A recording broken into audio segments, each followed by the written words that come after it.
ज्ञानी को केवल ज्ञानी ही पहचान सकता है। ये रमन महर्षि का वचन है।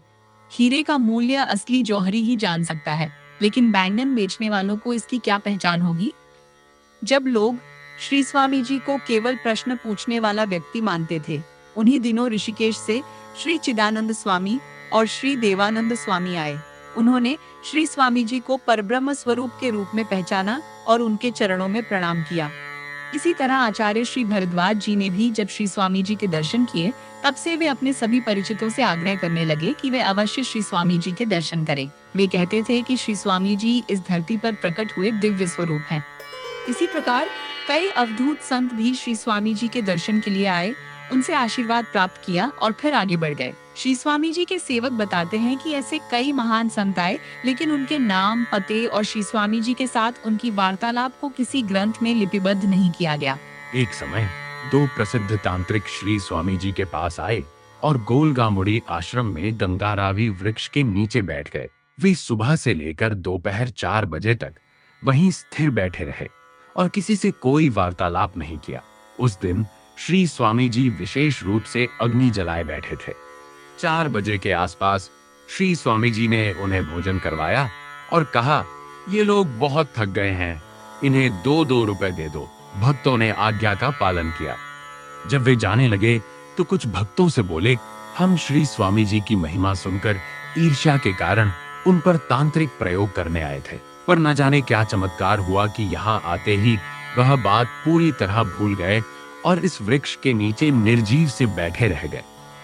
यह श्री स्वामी जी की ही महिमा है। हम इतनी दुर्भावना लेकर आए थे, फिर भी उन्होंने हमें इतना स्नेह दिया। हम उनकी कृपा के योग्य नहीं हैं।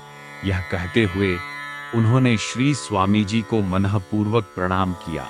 कोटि तीर्थम के पास पेन्ना नदी में एक बहुत बड़ा सूखा लकड़ी का लट्ठा प्रवाह में बहता हुआ आया। कई लोगों ने उसे बैलगाड़ी पर लादकर ले जाने की कोशिश की, लेकिन वह बहुत भारी था, इसलिए वे वापस लौट गए। उस रात श्री स्वामी जी ने अकेले ही उसे अपने कंधे पर उठाकर अपने आश्रम में रख दिया।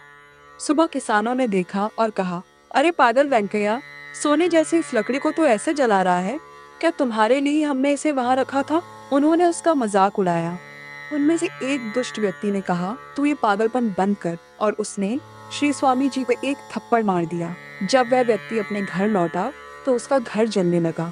आसपास के लोग भयभीत होकर श्री स्वामी जी से रक्षा की प्रार्थना करने लगे। श्री स्वामी जी ने कहा, पाप जितना रहेगा उतना ही नष्ट होगा, बाकी बचा रहेगा। और वैसा ही हुआ। उस दुष्ट व्यक्ति का घर पूरी तरह जल गया, लेकिन बाकी घरों को कुछ नहीं हुआ। सुबह होते ही वह व्यक्ति श्री स्वामी जी के चरणों में गिर पड़ा। अब इस संदर्भ में आइए यह भी जाने कि प्रारंभिक दिनों में स्वामी जी को पागल वेंकैया क्यों कहा जाता था। नेल्लोर जिले के नागुल वेल्टूरू गांव में गलियों और आसपास के जंगलों में चाकल योगम, मंगल योगम, डुबुडुक डबुडुक अर्थात धोबी का योग, नाई का योग, डुबुडुक डबुडुक कहते हुए दौड़ने वाले एक युवक के रूप में यह महापुरुष पहली बार लोगों की दृष्टि में आए। उन्हें पागल वेंकैया कहकर उपहास किया गया, लेकिन इस संसार रूपी पागल खाने में व्याप्त मूढ़ता का इलाज करने के लिए अवतरित इस अतुलनीय चिकित्सक को उस समय कोई नहीं पहचान पाया। जिन्हें लोग पागल वेंकैया कहकर हंसते थे, वही बाद में दौड़ते हुए उनके पास पहुंचे तो वास्तव में पागल कौन था?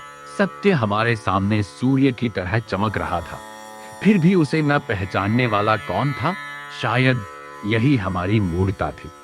भले ही सभी लोग पागल माने जाएं, ये सोचना कि कौन सी मूढ़ता लाभकारी है, इस पर विचार करना ही उस मूढ़ता से मुक्ति का मार्ग है।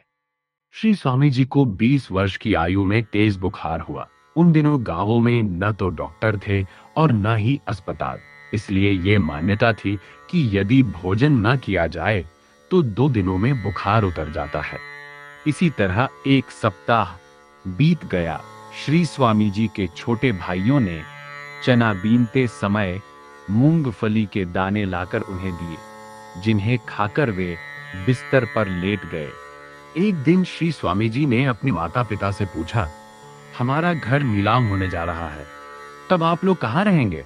माता पिता ने सोचा कि उन्हें बुखार और पागलपन के कारण ऐसा लग रहा है। उन्होंने नींबू का रस लगाकर ठंडे पानी से स्नान कराया। श्री स्वामी जी को बुलाने पर भी वे सिर्फ हूं हाँ जैसा जवाब देते थे। इसलिए गांव वालों को लगा कि उन पर भूत का साया है या वे पागल हो गए हैं। कई तरह के भूत प्रेत और देसी इलाज किए गए, लेकिन कोई लाभ नहीं हुआ। 1 महीने बाद श्री स्वामी जी चाकली योगम, मंगल योगम, धोबी का योग, नाई का योग, डुगुडुग चिल्लाते हुए गांव भर में दौड़ने लगे। वे आबादी से दूर जाकर भी चिल्लाते थे। कभी कभी 2-3 दिन तक घर नहीं लौटते थे। माता पिता मजदूरों के हाथ भोजन की पोटली देकर उन्हें ढूंढने के लिए भेजते थे। भोजन की पोटली दिखाने पर श्री स्वामी जी घर आ जाते थे। खाना खाकर फिर से दौड़ने लगते थे। एक बार परिवार वालों ने उन्हें बांध दिया, लेकिन बिना खाना पानी मांगे वे वैसे ही बैठे रहे। ऐसा करना माता पिता को ठीक नहीं लगा, तो उन्होंने उन्हें स्वतंत्र छोड़ दिया। श्री स्वामी जी खेतों और जंगलों में घूमने लगे। जहां भी जाते वहीं खाना खा लेते। इस अंधाधुंध भोजन के कारण उन्हें जाति से बाहर कर दिया गया। कुछ कहते हैं कि उनकी जीभ जलाकर उन्हें दंडित किया गया, जबकि कुछ कहते हैं कि ऐसा नहीं हुआ।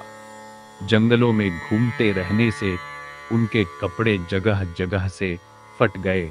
घर से बाहर जाने के बाद वे कभी अपने गांव नागुल वेल्टूर नहीं लौटे। एक बार पास के गांव में रहने के दौरान बुलाने गए तो वे आए।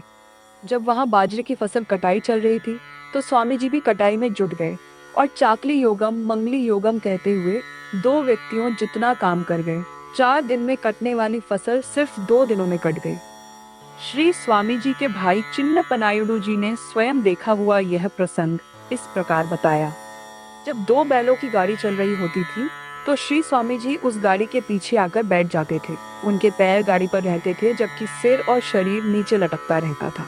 अगर कोई देख लेता तो वे गाड़ी पर चढ़कर सामान्य तरीके से बैठ जाते थे। क्या यह प्रसंग हमें उस साधना की याद नहीं दिलाता जो शिरडी साईं बाबा को उनके गुरु ने कराई थी, जिसमें उन्हें एक कुएं के भीतर उल्टा लटका दिया गया था? बाद के वर्षों में अपने अग्निकुंड के संदर्भ में स्वामी जी अक्सर शिष्यों से कहा करते थे कि उत्तर भारत में उनके एक बड़े भाई हैं जिनके मस्जिद आश्रम में निरंतर ध्वनि प्रज्वलित रहती है। एक रात गोलगामुडी आश्रम में इमली के वृक्ष के नीचे स्वामी जी के शिष्य गुरवैया श्री स्वामी जी के निकट ही सोए हुए थे। चारों ओर सभी लोग गहरी नींद में थे। उसी समय कुछ दिगंबर ऋषि वहां आए और श्री स्वामी जी के चारों ओर बैठकर उनसे वार्तालाप करने लगे। इतने में गुरवैया की नींद खुली। वे अग्निकुंड को ठीक करने के लिए उठे। तभी श्री स्वामी जी ने कहा, क्या बात है, अब जागे हो? बस इतना सुनते ही गुरवैया को चक्कर आ गया और वे अग्निकुंड के पास ही गिर पड़े। वे उन दिव्य ऋषियों के वहां से चले जाने तक अचेत अवस्था में पड़े रहे। उन्हें होश नहीं आया। वे ऋषि और दिव्य पुरुष कौन है, उनके बारे में कुछ रोचक बातें हम आने वाले एपिसोडों में जानेंगे। तब तक आप अपना अमूल्य समय भगवान के नाम जप में लगाइए। स्मृति मात्र प्रसन्नाय नमः, स्मृति रहित प्रसन्नाय नमः। यदि इस कथा ने आपके हृदय को स्पर्श किया हो तो इसे अपने तक सीमित मत रखिए। इसे उस व्यक्ति तक अवश्य पहुंचाइए जिसे आज आशा, विश्वास या ईश्वर की कृपा की सबसे अधिक आवश्यकता है। कौन जाने भगवान श्री वेंकैया स्वामी ने आपको ही अपनी कृपा का माध्यम चुना हो। भगवान श्री वेंकैया स्वामी के दिव्य स्वरूप में विराजमान गुरु भगवान दत्तात्रेय आप सभी पर अपनी असीम कृपा बरसाएं तथा आपको धर्म, शांति, उत्तम स्वास्थ्य, समृद्धि और आध्यात्मिक आनंद का आशीर्वाद प्रदान करें। ओम नारायण आदि नारायण। जय गुरुदेव।